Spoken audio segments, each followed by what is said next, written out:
Ozioma arrived the village shrine with her father, and the chief priest informed her of all that she had to do to prove her innocence. He handed her a substance to drink, saying that it was the water used to wash her husband's dead body. The chief priest revealed that Ozioma would have to drink the water, after which she would sleep next to her husband's lifeless body overnight.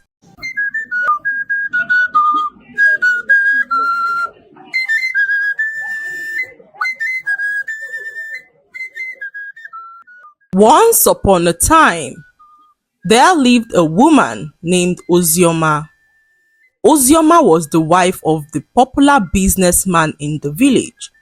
Her husband Ikenga beat her at every given opportunity, and one morning, Ozioma, unable to withstand the beating and mental torture from her husband, decided to run back to her father's house.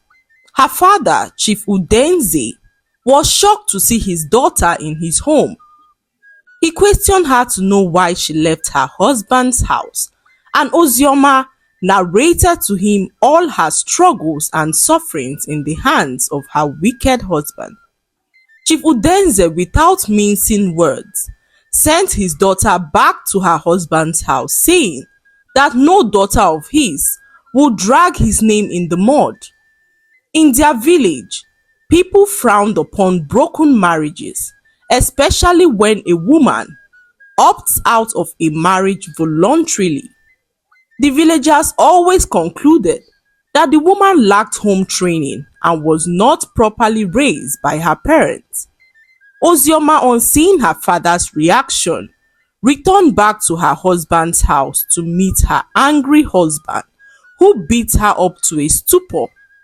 Ozioma slept that night in pain, and by morning, she woke up and noticed that her husband was still asleep. She went about her daily activities and decided to serve her husband his favorite meal for breakfast when she noticed that her husband was dead. Terrified at the sight of her husband's lifeless body, Ozioma ran out of their hut as she screamed in fear, attracting the villagers who gathered to see what was going on. Soon, the news of her husband's death spread around the village, and the husband's family all gathered at Ikenga's home, including his twin brother Ikenna, who screamed in pain on sighting his deceased brother. He accused Ozioma of killing his brother, saying that Ozioma had threatened to kill his twin brother on several occasions. Ozioma could not believe her ears, as she knew those threats were baseless threats she made out of anger when her husband was beating her up. However, Ikenna was convinced that Ozioma had a hand in the death of his brother. According to their tradition, any woman who kills her husband is to be buried alongside her husband's corpse, and Ikenna was hell-bent on ensuring that Ozioma is buried with his twin brother's body. Ozioma's father, on hearing Ikenna's accusations, pleaded with the village elders to not jump to conclusions until his daughter performs the sacred rituals which would reveal if she is guilty or innocent. The elders, knowing how grave the consequences attached to the accusation levied against Ozioma was, agreed for Ozioma to perform the ritual first to prove her innocence. Ozioma was so terrified as she had to undertake several tasks as part of the sacred ritual. The elders then informed her father that the ritual would be performed late that night and that he should ensure that his daughter avails herself for the ceremony, or else everyone will assume that she is guilty. When night came, Ozioma arrived the village shrine with her father, and the chief priest informed her of all that she had to do to prove her innocence.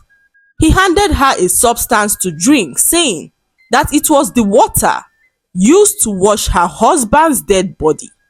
The chief priest revealed that Ozioma would have to drink the water, after which she would sleep next to her husband's lifeless body overnight. If by morning Ozioma wakes up unable to speak, everyone would know that she had a hand in the death of her husband.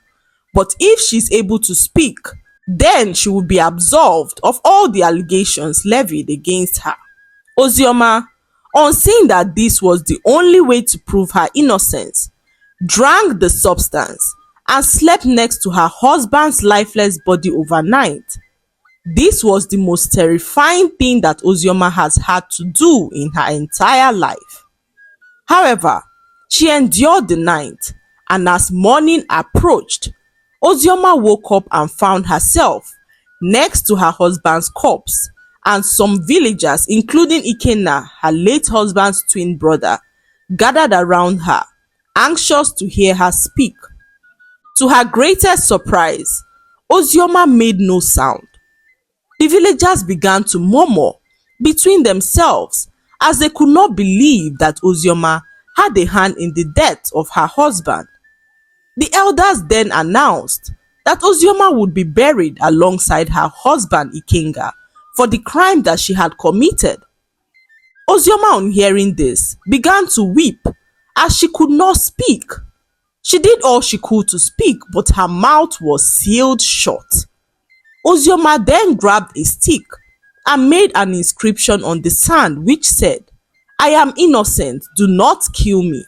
But the villagers did not listen to her. A few hours later, Ikenga was buried alongside his wife Ozioma, whose eyes were filled with tears as they closed the open grave. As the days went by, strange things began to happen in the village. The village river turned to blood, and all the animals in the village began to die one after the other. The village elders were concerned about the recent happenings and wondered what the problem could be. An old woman then approached the village chiefs to reveal that the blood of an innocent soul cries out from beneath the earth.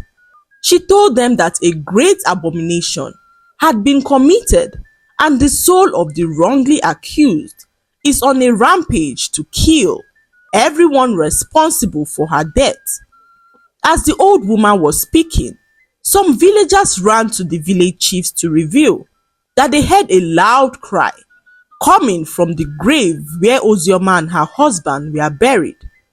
How can this be possible?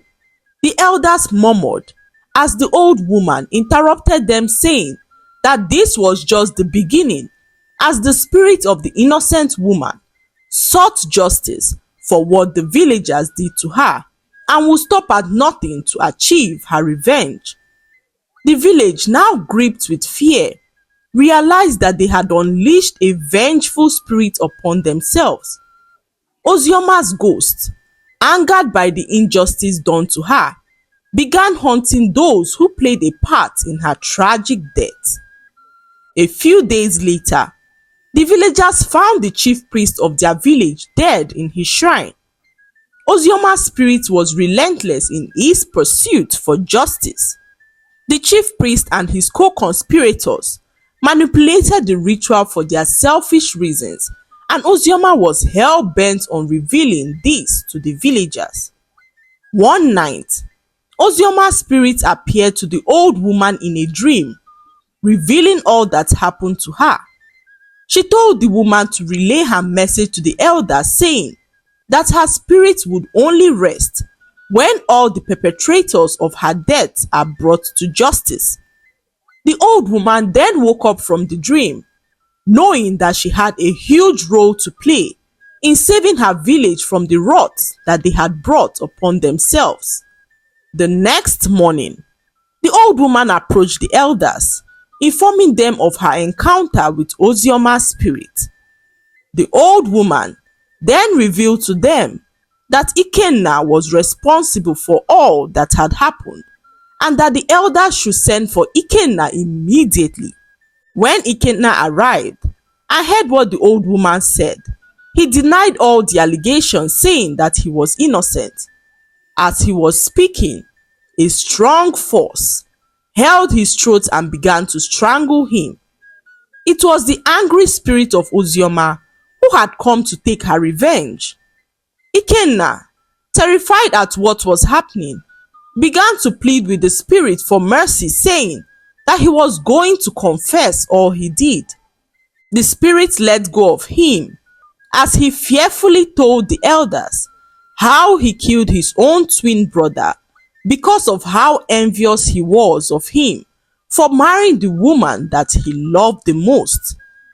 Ikenna, many years ago, asked Ozioma to marry him, but Ozioma refused his advances and accepted to marry his twin brother instead. Ikenna never took this lightly and held a grudge in his heart for years.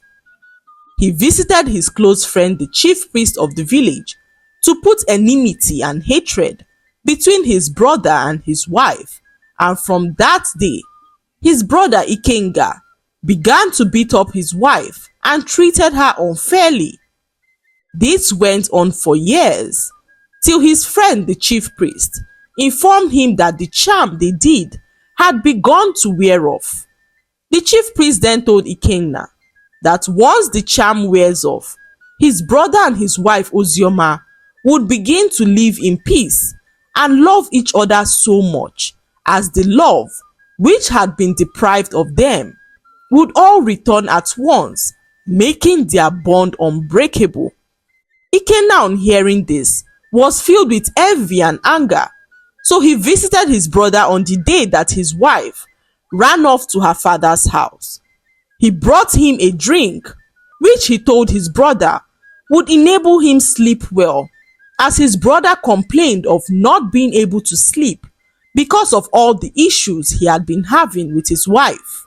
Ikenna told his brother to take the drink before bedtime, as it would allow him sleep, and his brother did as he instructed, not knowing that the drink was poisoned.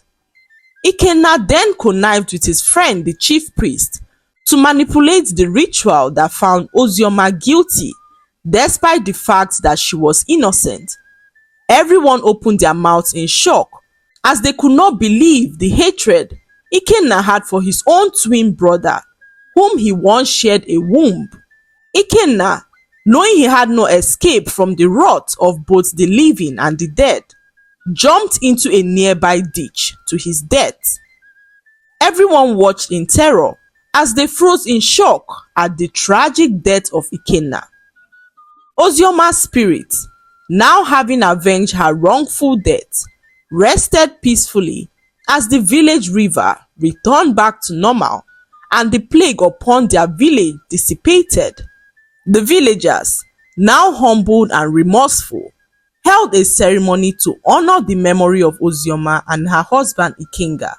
They erected a memorial to remind future generations of the tragic consequences of jealousy and the value of seeking the truth. The lesson to be learned from this story is that although everyone feels envy and jealousy at times, allowing jealousy to dominate or rule your life will result in terrible damages. Therefore, we should learn not to allow the blessings and achievements of others lead us into resentment and destructive actions. I hope you enjoyed the story. Like, subscribe and leave a comment. It helps us grow our channel. I'll see you in our next story. Bye.